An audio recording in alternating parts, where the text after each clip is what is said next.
The Battle of Huan'erzui was the major decisive battle in the first stage of the Mongol conquest of the Jin dynasty. Background: in 1210, Genghis Khan insulted Prince Shao of Wei, ruling as Emperor Shao Wang of Jin, by publicly stating that he was a coward and unfit to be a leader. Genghis added, "The emperor should be a man from sky like me." Soon, news spread to the Jin emperor through a Jin officer. The Jin emperor was enraged and ordered the execution of the Mongolian ambassador. Tensions between the Jin and the Mongols started to escalate and Genghis Khan declared war with the Jin. The Mongolian army amassed 90,000 men for the offensive force in the expedition against the emperor in March 1211. Genghis Khan only maintained a defending force of 2,000 guards in Mongolia. This means that well over 90% of the available forces in Mongolia at the time were mobilized for this campaign. Before the expedition,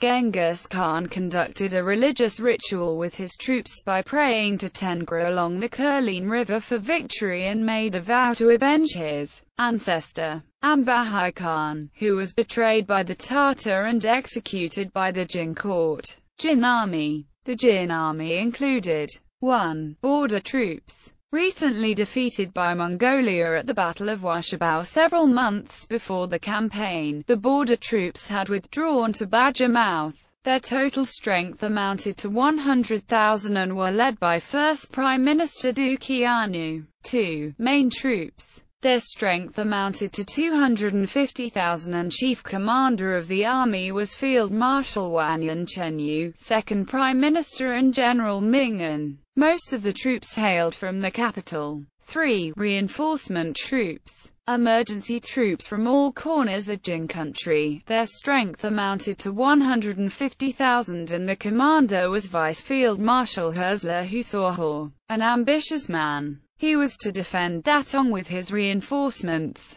Battles. This campaign included a series of 5 battles that took place from May to October 1211. 1. Battle of Huan'erzui, May-June. 2. Battle of Datong, lasted 7 days in August. Genghis Khan ordered his 3 elder sons and General Yelu Terwar into battle. Each of his sons commanded 10,000 cavalry. 3. Huan'erzui and Yehuling campaign occurred in August. This pass leads directly to Jin's capital and was attacked by Genghis Khan with a commanding force of 60,000. 4. Battle of Gihebao happened in October and the combat lasted 3 days. 5. The Mongol occupation of Junyeong Pass. Jin's third Prime Minister Tu Danyi successfully defended the capital with a commanding force of 20,000, signaling the end of the campaign. Battle of Huan'erzui. Wusha Fortress is located at the present city of Ulaanbaatar. Through the years, Jin's first Prime Minister Dujiz Qianu ordered the construction line of a series of single fortifications to oversee the Mongols. But this tactic turns out to be faulty, even though they maintain their stability on the border. Huan'erzui was one of the largest and most important fortresses at the time. Jeba attacked Huan'erzui and achieved no success. He changed his tactics by attacking Huan'erzui's reinforcement base.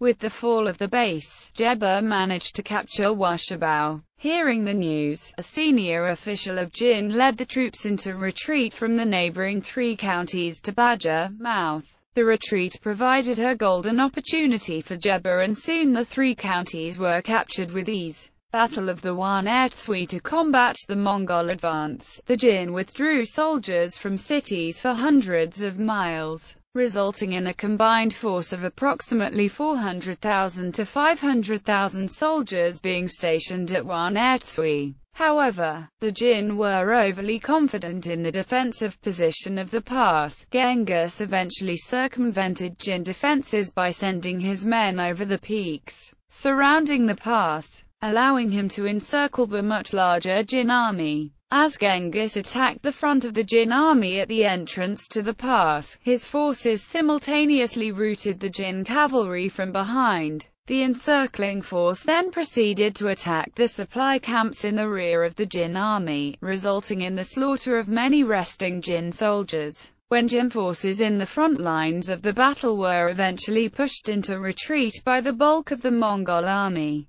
The subsequent chaos resulted in the slaughter of even more Jin soldiers. Following the battle, the general of the Jin army retreated to the central Jin capital of Zhongdu and assassinated the emperor, and assumed control of the city. After a 4-year Mongol siege, which saw the residents of Beijing reduced to cannibalism in order to survive, the city finally surrendered. The Jin were allowed to retain control of Zhongdu, but were forced to pay a large tribute in return. The following summer, Emperor Xuanzong of Jin abandoned Zhongdu and moved the government to the southern capital of Kaifeng. While the Jin maintained a grasp on power for several more years, the empire was severely weakened, and eventually capitulated to a combined Mongol and southern Song force in 1234. Aftermath. After this battle and campaign, the Jin dynasty lost half of its 950,000 troops.